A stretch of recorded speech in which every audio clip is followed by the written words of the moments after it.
Maralita na palaging nagburusa at dumadanas ng baha sa Muntinlupa. Ngayon, bago ako tuluyang pumalaot, gusto ko muna na magpasalamat sa United People's Initiative, ganon din sa INC, sa KOJC, sa GIN, at sa lahat ng sektor. At ganon din sa ating mga kasamahan na Katoliko. Ano po? Lahat po tayo ay narito, hindi na tayo nagtatangi kung ano ang kulay natin.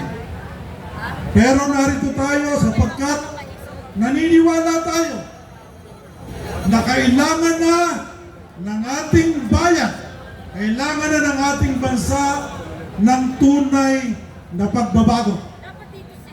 Kanina po, tinitingnan ko yung aking cellphone.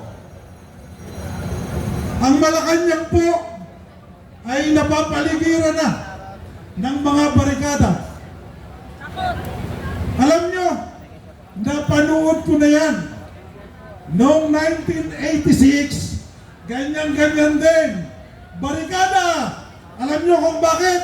Binabantayan yung nasa loob at baka makatakas.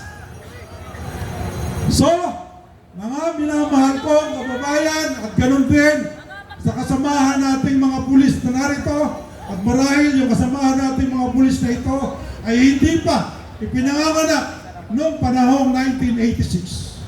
Ganito din po ang panahon yun. Ngayon nga po, mabuti at meron na tayong Facebook. Alam nyo, noong 1986, ang pinag-uusapan, yun daw si Marcos o ang aso. Sino raw ang pipiliin? Ang sabi ng mga tao, yung aso.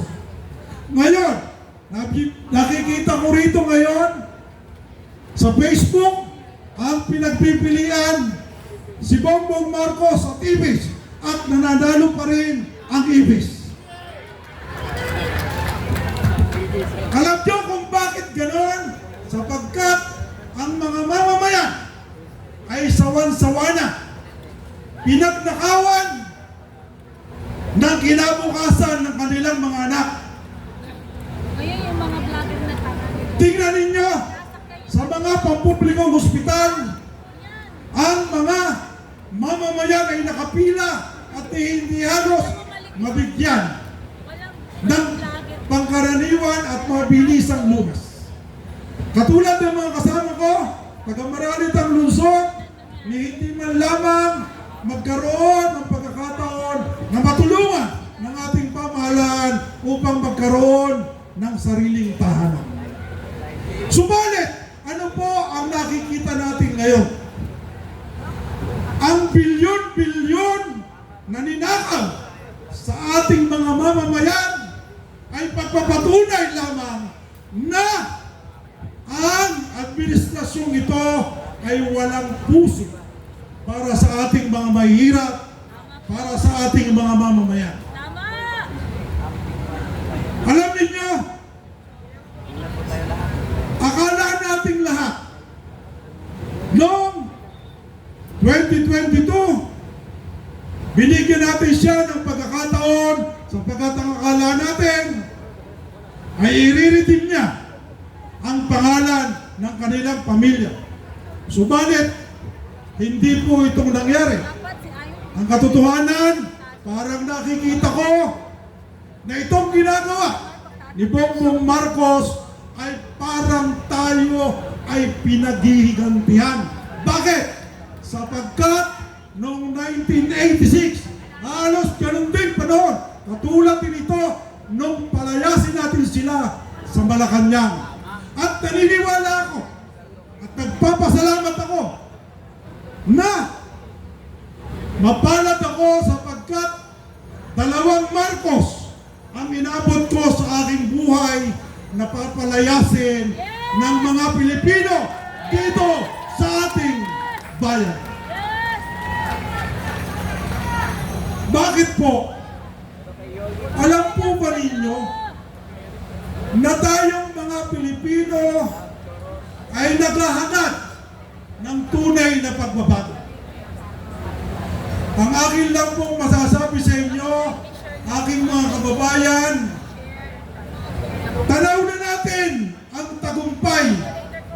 Huwag tayong titigil sa pakikipaglaban upang makamit ang katarungan laban dito sa mga walang yang magnanakaw at pandarambong sa kaban ng bayan. Patuloy po tayong magkaisa sapagkat naniniwala ako sa lalong madaling panahon magkakaroon na tayo ng bagong Pangulo ng Pilipinas. Ang tagi na lang po natin hinihintay ay magkaroon ng proper turnover to prevent any untoward incidents. Kitang-kita na po natin yan. So wag po tayong titigil, patuloy tayong magkaisa. Sapagkat ang pagkakaisa natin, ito po ang magiging kasagutan sa ating mga kahirapan at sa pagnanakaw at padarambong na ginawa sa atin ng administrasyong ito. Nakakatawa nga po sapagkat parang gusto pang palabasin may nakawan, subalit parang ang gustong palabasin ay walang magnanakaw. So mga minamahal kong kababayan, akin pong hinihiling sa inyo, patuloy po tayong magkaisa sapagkat tanaw na natin ang tagumpay. Magkakaroon na po tayo ng bagong Pangulo ng Republika ng Pilipinas. Hindi na po ako magpapakahaba pa sa inyo ng sasabihin sapagkat alam ko marami pang nagsasalita. Ang akin lamang po patuloy na hinihiling sa inyo. Huwag po tayong titigil sa pakikipaglaban. Ngayon pa, tanaw na natin ang tagumpay. Maraming salamat po sa inyo mga mahal kong kababayan at sabay-sabay natin sabihin, Marcos resign! Marcos resign! Marcos resign! Marcos resign! Maraming salamat po sa inyong lahat. Thank you very much, Deputy General ng PDP NCR. Yes naman. Ay, nako. Kinakanta ka kanina. Ano yan?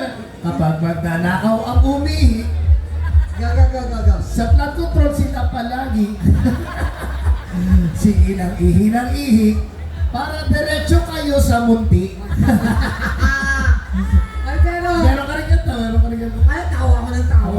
Ay, galing ni Norman Mitchell, ha? Galing, ha?